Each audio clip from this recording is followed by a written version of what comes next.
What makes a successful entrepreneur? Today, I'm going to chat with you a little bit about education, experience, knowledge, both mental and physical. So let's start with education. There's a common idea that we need to pursue higher education. And this idea is not wrong.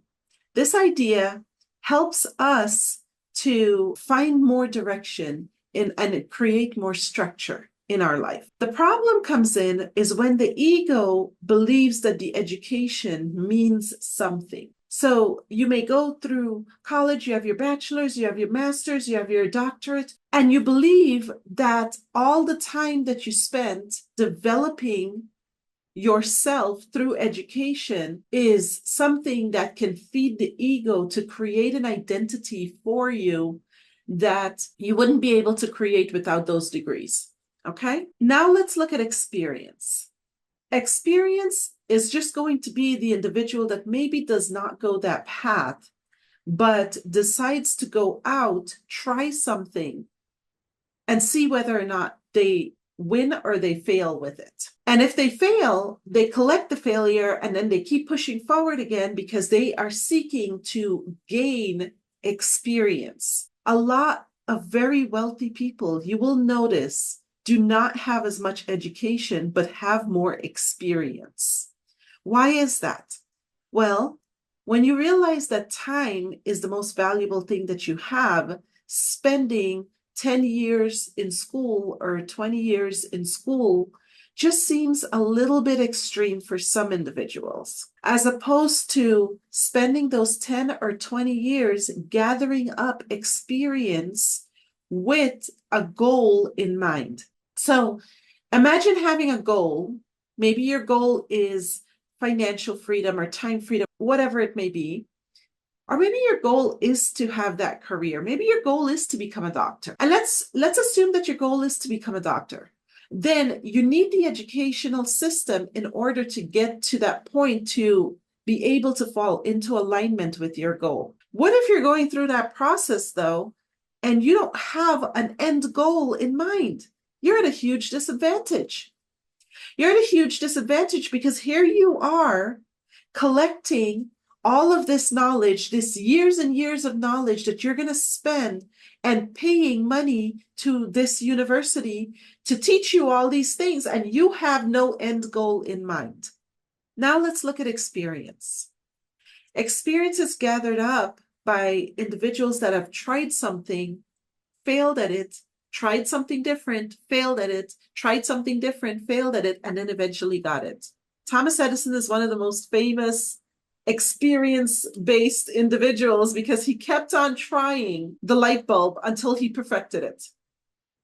Let's put that into perspective for a moment. Like, he kept on trying so many times, 1,000 times, like just kept trying and had the spirit to continue trying until he perfected it.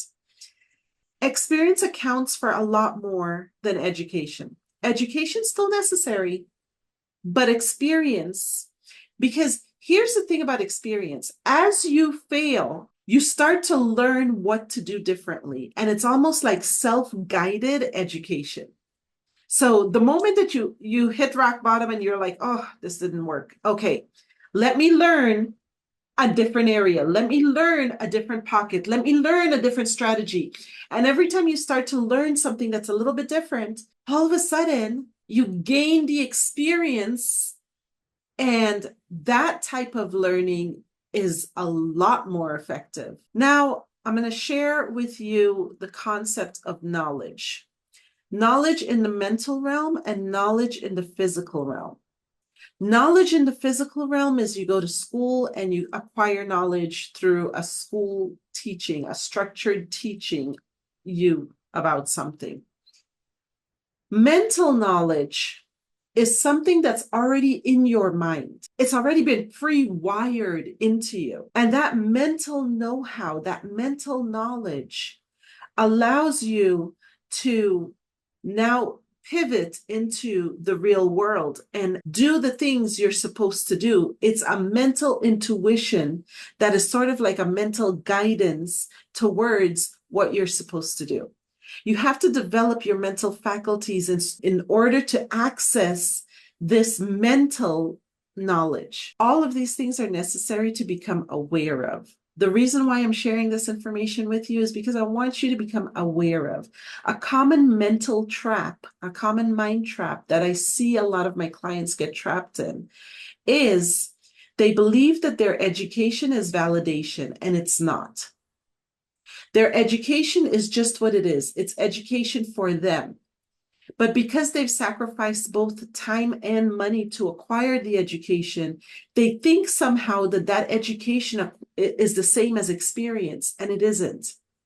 Experience comes after the education. So you may go through the process of the education, but you still have to go through the process of the experience. One doesn't entitle you to the other. Not because your resume looks good does not mean that you have the capacity to do the job that you're going to take on or the task that you're going to take on. Understanding how these different areas work will help you to get a little bit more insight as to how to tap into what your natural skills are, because you will always be successful at what you're naturally, intrinsically great at doing. What's given to you that you're great at doing, you will naturally excel at. And that's your path forward. If you're in a space of I don't know, sit down and write down the things you're great at doing. And then look at the things you can monetize that you're great at doing. And then take action. Take action and start moving in that direction. I hope you find this information useful. Like, subscribe. Peace and blessings, my friends. Hi, friends. I have some really exciting news. I have just released the Mental Duality Guide to Life-Changing Results. And this simple guide has transformed so many people's lives, because what it helps to do is it helps to open up your awareness to the areas that you may be feeling unsupported, insecure, fearful, trauma that you may have had from the past that you just need to shed some light on and bring your awareness to. And the guide bridges the gap from a negative space over to a more neutral or a high vibrational frequency. So when we see that it's unsupported that we're feeling, we know dualistically that it is support. We need to feel supported in this life. Or if we're feeling insecure, we know that it's security we need to work on feeling, or maybe confidence that we need to work on feeling. And this guide allows you to open up how you actually feel. It allows you to kind of sift through some of the negative thoughts, feelings, and emotions that you might be experiencing, and have a bridge to move them from a negative space into a positive space. I've had so many clients just see amazing results. And me, myself, I have gone to this guide in order to identify thought patterns that I was experiencing and analyze those thought patterns if they were positive or negative. Sometimes we get a thought just like seeps into our mind and we can't really put it into a category. But when we sit with a program like this, we understand what our underlying feelings might be, and bridging the gap from the negative over to something that's going to be more neutral or more positive is the secret to our personal growth and development. And this guide is going to guide you through that. Hopefully one day you join us for the Intuitive Ascending Mind program, but this guide is free for you to work on. It's personal to you. And what it'll do is that it'll open up your awareness. And once you go through that transition of opening up your awareness, you understand the areas that you need to work on. And it also will give you some wonderful affirmations to help build you foundationally from the ground up into a more positive, more happier, more healthier version of yourself, and more wealthier, of course. Peace and blessings, my friends.